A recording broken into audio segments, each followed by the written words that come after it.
मराठा आरक्षण को लेकर मनोज जरांगे पाटिल के आंदोलन को तुड़वाने के बाद महाराष्ट्र सरकार ने कुछ ऐसा फैसला कर दिया जो मनोज जरांगे पाटिल के लिए किसी झटके से कम नहीं। मनोज जरांगे पाटिल ने अपना अनशन इसलिए तोड़ा था क्योंकि देवेंद्र फडणवीस सरकार ने जरांगे की बात मानने की बात की थी, लेकिन अब फडणवीस ने ही ऐसा कुछ कह दिया है जो मनोज जरांगे पाटिल के लिए धोखे जैसा है। और अब हो सकता है कि जरांगे एक बार फिर अनशन के लिए खुद को तैयार करने लगे, क्योंकि उनके साथ खेल तो हो चुका है।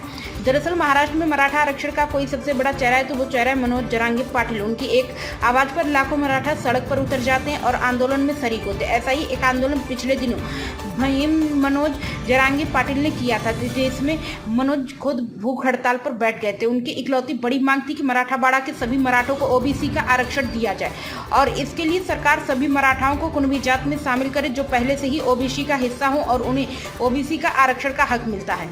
मनोज जरांगे पाटिल ने अपनी इन्हीं मांगों को लेकर मुंबई का आजाद मैदान घेर लिया था। 5 दिनों तक वो हजारों लोगों के साथ आजाद मैदान में बैठे रहे। जब हाई कोर्ट ने मनोज जरांगे को आजाद मैदान खाली करने को कहा और मनोज आंदोलन पर अड़ गए तो फडणवीस सरकार ने तय किया कि वो मनोज जरांगे की सभी मांगे मान लेंगे और मराठा आरक्षण लागू करेंगे। खुद मनोज जरांगे ने भी अपना अनशन खत्म करते हुए कहा कि सरकार ने मराठा आरक्षण की मांग मान ली, लिहाजा आंदोलन खत्म किया जाता है। लेकिन आंदोलन खत्म होने के हफ्ते दिन भी नहीं बीते थे कि मुख्यमंत्री देवेंद्र फडणवीस ने एक बयान पूरे आंदोलन पर सवालिया निशान लगा दिए। दरअसल मनोज जरांगे की मांग थी कि सभी मराठा को कुणबी में शामिल किया जाए और उन्हें आरक्षण दिया जाए, जबकि 7 सितंबर को मुख्यमंत्री देवेंद्र फडणवीस ने कहा कि सभी मराठाओं को कुणबी में शामिल नहीं किया जा सकता है और न ही सभी मराठाओं को आरक्षण दिया जा सकता है। फडणवीस को भी अब ओबीसी विरोधी का बखूबी एहसास था, तभी उन्होंने कहा कि जो लोग रिकॉर्ड में शामिल हैं उन्हें ही प्रमाण पत्र मिले। हमने ऐसा आसान प्रोसेस बनाया, इस वजह से मराठा समाज में जिसके पास सही रिकॉर्ड है वो वंचित नहीं रहेगा, उसे ही लाभ मिलेगा। ओबीसी समाज की थाली में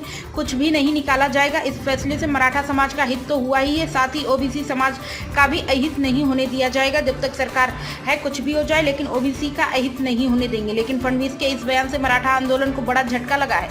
मनोज जरांगे पाटिल ने इसी शर्त पर अपना अनशन खत्म किया था कि सभी मराठाओं को आरक्षण मिलेगा, लेकिन अब सीएम ने कह दिया है कि हैदराबाद गजट के हिसाब से ही आरक्षण मिलेगा, जिससे बहुत से मराठा इस आरक्षण से वंचित रह जाएंगे। जबकि जरांगे की मांग थी कि अगर किसी मराठा को कुणबी में शामिल कर उसे आरक्षण दिया जा रहा है तो उसके रिश्तेदारों को भी आरक्षण मिलना चाहिए, लेकिन अब सरकार के ऐलान ने इसे पेच फंसा दिया है। और अब ऐसे में हो सकता है कि मनोज जरांगे पाटिल एक बार फिर से सरकार के लिए चुनौती बन जाए, क्योंकि उनकी मांग मानी तो गई है लेकिन वो फिलवक्त आधी अधूरी ही दिख रही है।